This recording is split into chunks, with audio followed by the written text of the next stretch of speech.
Cet homme, Langis Malenfant, a battu, étouffé, violenté et martyrisé des enfants de 8 et 10 ans qu'il hébergeait en famille d'accueil.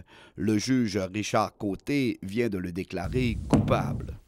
Les deux plaignants ont été contraints de se mettre à genoux pour des périodes prolongées sur une grille de chauffage. Pire encore, les enfants se sont même déjà rendus à l'école avec des sous-vêtements souillés d'excréments. L'accusé photographiait les parties génitales des deux garçons et les ridiculisait ensuite en portant des commentaires. Dormir à l'extérieur au froid, sortir sans bottes ni chaussettes en hiver, décaper une porte avec des ongles, la liste des sévices est longue. Le tribunal croit leur témoignage qui est apparu crédible et dénué de volonté de vengeance.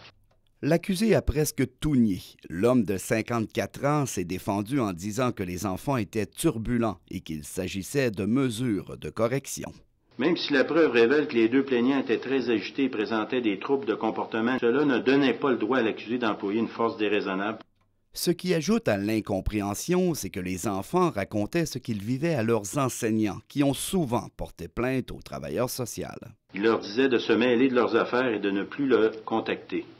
Même si le résident de Sainte-Françoise a perdu son permis de famille d'accueil à plusieurs reprises, il finissait toujours par le retrouver. Malgré 2 suspensions, la DPJ continuait de dire que c'était une bonne personne.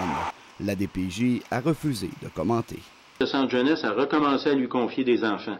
Il en a d'ailleurs hébergé 7 ou 8 jusqu'à ce que les accusations criminelles soient portées contre lui en 2010. Langis Malenfant reviendra en cours le 25 mars pour les représentations sur sentence. D'ici là, il est libre sous aucune condition particulière, à l'exception de ne pas entrer en contact avec les plaignants aujourd'hui adultes. Stéphane Tremblay, Sainte-Françoise.